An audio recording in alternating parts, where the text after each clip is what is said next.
Bayangkan sebuah pulau yang indah di Indonesia, Sulawesi, yang tiba-tiba berubah menjadi medan pembantaian. Seorang pria bernama Raymond Westerling, sosok yang dikenal dengan kekejamannya, datang membawa ketakutan yang tiada henti. Siapa dia? Apa yang dia lakukan hingga namanya dikenang dengan rasa ngeri oleh rakyat Sulawesi? Dalam video ini, kita akan menyelami salah satu lembaran paling kelam dalam sejarah perjuangan Indonesia, sebuah kisah yang tak akan pernah terlupakan. Siapkan diri Anda.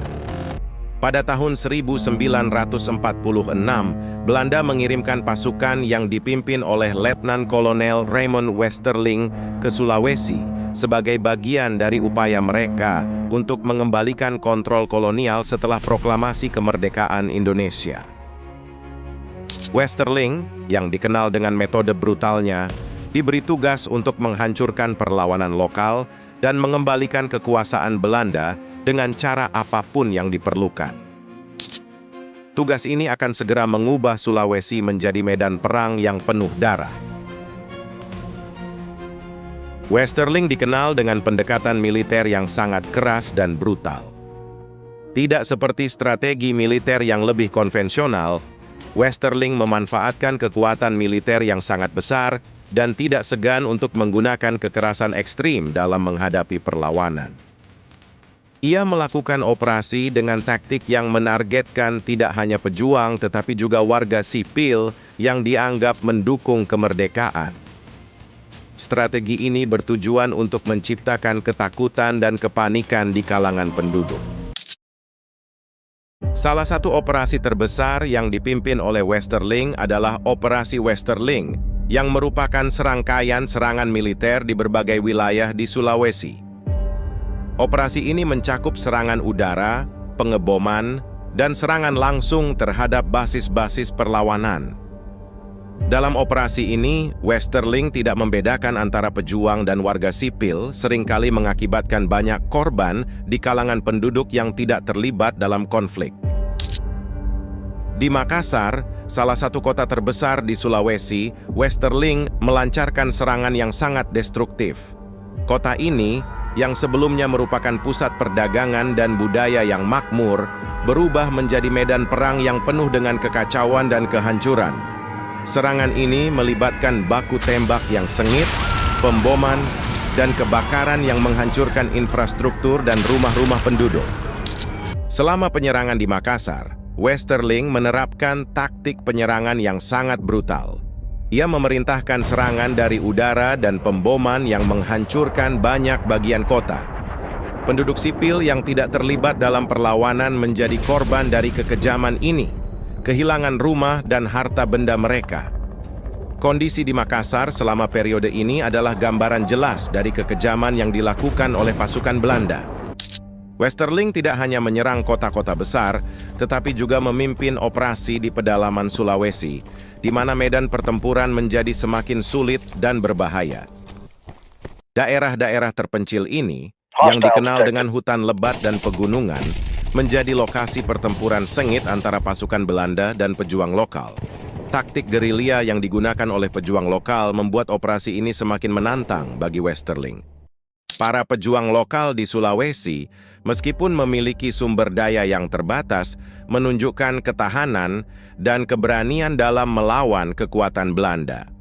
Mereka menggunakan pengetahuan mereka tentang medan lokal untuk melakukan serangan mendadak dan kemudian melarikan diri sebelum pasukan Belanda bisa membalas.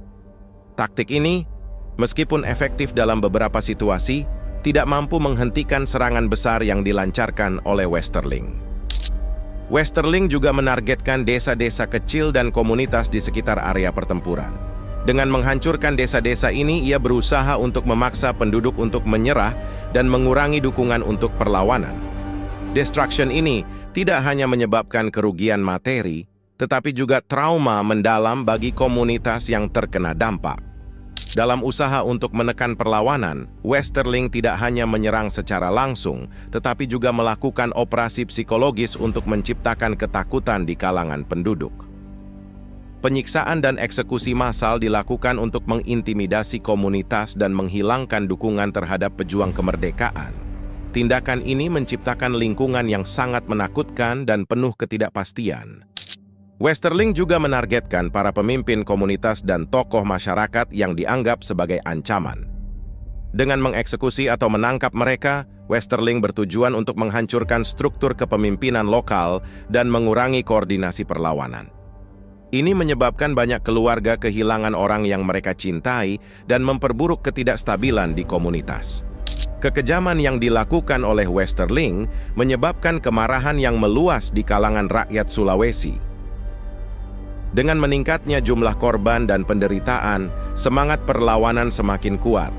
Banyak pejuang kemerdekaan yang sebelumnya tidak terlibat mulai bergabung dalam perlawanan, meningkatkan upaya untuk melawan kekuasaan Belanda. Di desa-desa yang hancur, penduduk yang selamat menghadapi kondisi yang sangat sulit. Rumah-rumah mereka rusak, tanah pertanian hancur, dan infrastruktur hampir tidak ada. Banyak orang terpaksa hidup dalam kemiskinan dan kekurangan dengan harapan untuk pemulihan yang tampaknya jauh dari jangkauan. Reaksi internasional terhadap tindakan Westerling mulai muncul ketika laporan tentang kejahatan perang yang dilakukan oleh pasukan Belanda mulai tersebar. Beberapa negara dan organisasi internasional mengkritik tindakan ini, tetapi reaksi tersebut tidak mengubah situasi secara signifikan di lapangan. Tindakan kekejaman terus berlanjut tanpa adanya perubahan substansial. Selama tahun-tahun konflik, perjuangan untuk kemerdekaan semakin mendapatkan dukungan dari berbagai kalangan di Indonesia. Banyak pemuda dan pejuang yang tidak terlibat langsung dalam konflik bergabung dengan perlawanan, mendukung upaya untuk mengusir Belanda dan mengakhiri kekuasaan kolonial yang kejam. Dengan berlalunya waktu, semakin banyak wilayah Sulawesi yang menjadi sasaran operasi Westerling.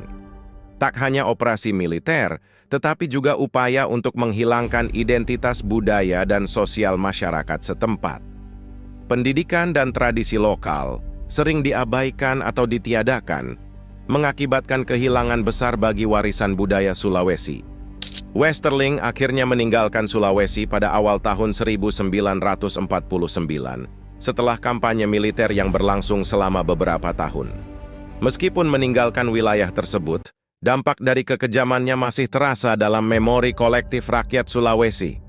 Kehidupan di daerah yang terkena dampak masih berjuang untuk pulih dari kehancuran yang disebabkan oleh operasi militer.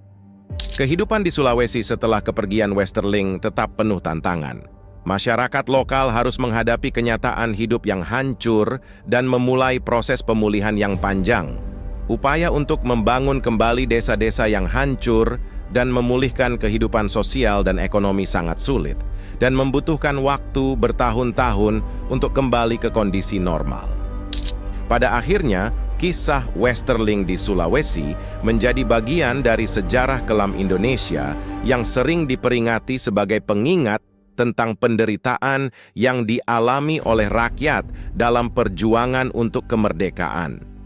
Mengingat kembali masa-masa tersebut, penting untuk menghormati mereka yang telah berjuang dan berkorban demi kebebasan dan martabat. Seiring dengan berjalannya waktu, jejak berdarah Westerling di Sulawesi tetap menjadi topik penting dalam sejarah Indonesia. Mengingat kembali kejadian-kejadian ini tidak hanya memberikan wawasan tentang masa lalu, tetapi juga mengingatkan kita tentang pentingnya keadilan dan penghormatan terhadap hak asasi manusia dalam setiap konflik. Akhirnya, jejak berdarah Westerling di Sulawesi menjadi pelajaran berharga dalam sejarah Indonesia, menekankan pentingnya perlawanan terhadap kekejaman dan penindasan.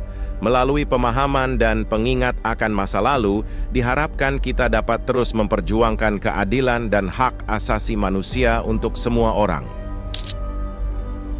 Terima kasih telah menyaksikan video ini. Jejak berdarah Westerling di Sulawesi merupakan babak sejarah yang menyedihkan namun penting untuk dipahami.